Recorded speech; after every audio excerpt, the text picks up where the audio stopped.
pansit bato, guys. Ayan na. Ayan. Susunod-sunod na yung ating regalo. Lalagyan na natin yung ating chicken.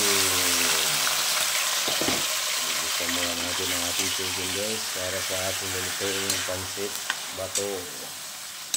Ayan na, guys. Atin lang muna imimixan na ito para mas masarap pagka namimix na maayos yung ating pinigisa. Andito pala yung aking repolyo, guys. Ayan. Repolyo na ating ihahalo na sa ating pinigisa. Buksan na natin ang ating repolyo, guys. Oops! Halo natin sa ating pansit bato. Ito nga pala yung aking pansit bato, guys. Galing Bicol. Special na pansit bato from Bicol. Ayan. Ayan. Ang ating kilo ito aking lutuin, guys. 1 kilo. Special pansit bato from Bicol. Meron kasi kami kasama na pumunta ng Bicol. Yan ang dala niya. Pansit bato. Napakasarap yan, guys. Tikman natin na may naluto na. Kumukulo-kulo na yung aking ginisang manok, guys, para sa pansit bato. Ay, nasus, kaya nito, guys, yung naluto. Kasi itsura pa lang, nagpapasarap na. Sa itsura pa lang daw, masarapan ka na. Kasi yung ay pagkaluto, guys, guys. Ito niyan, guys, lalagyan na natin ng water para sa ating pansit. Ito, yan. Diba? Pakukuluan na lang muna natin yan. Tatakpan muna natin yan, guys. Ayan, tatakpan na siya. Ito, guys, hatiin ko lang pala ito, guys, para maglaga ako bukas ng baboy. Ito yung kalahati. Talagay ko na repolyo sa. Ayan, talagay ko dun sa pansit bato, guys. Ito kalahati lang siya. Ayan, pwede na yan. No? Pwede na siya. Hindi na kailangan mas maraming kulay. Lagyan lang natin ng mga dumidikit, guys. Tapos hihiwain na natin ito. Bago pala natin hihiwain, guys, bago natin ito para mas malinis ito. Natin ito, guys.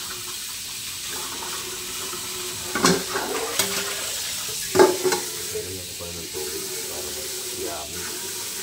Hindi lang ito kaluwa nito, guys.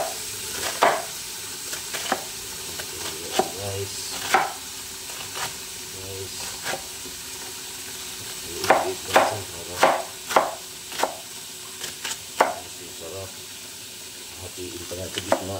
Yan, diba? Tapos baba naman sa tubig para mas malinis. Bukasan muna ulit. Ayan na, diba? Tingnan na ako pagkaluto ng manok. Lalagyan ko na lang yung gulay at saka yung pansit. Kulong-kulo na siya, guys. Ayan na. Luto na siya. Lalagyan na natin ang ating pansit bato. Yun. Ang laki, guys. Laki na ating pansit bato. Kukuluan lang natin ito at halo-halo lang natin para ma-absorb nyo yung ano. Absorb nyo yung tubig. Ayan, diba? Ito yung pansit bato, guys. Pagkaluto, guys. May lagyan natin repolyo. Ayan. Tapos tatakpan muna natin, no? Almost boiled na yung aking pansit bato. Kulo na siya, guys. Ayan na. I-mix na natin. Parang karoon siya ng mixture. Yummy talaga to.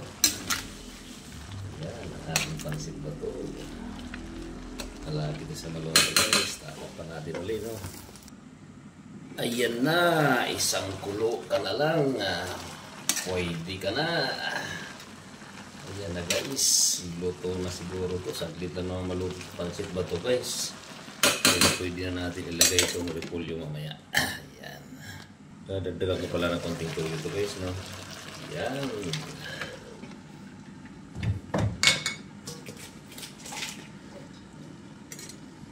I-mix pa naman natin ng sandali. Ilagay ko na yung ating repolyo, guys. Yan, pwede na to, guys. Maluluto na siya, eh. Yan, lagyan natin sabaw. Yan, ito na lang natin i-mix mamaya. Yan, kulo na siya. Guys, kulo na. Ito na yung ating repolyo guys. Yan, all over na, all over. Uli. Buksan ulit natin at kulong-kulo na siya guys. I-mix lang natin to. Final answer. Final answer na to. Pansit ba to guys? Ito na. Ayan na, ating pansit ba to? Ito yung mixture. Ayan. Okay. Bye.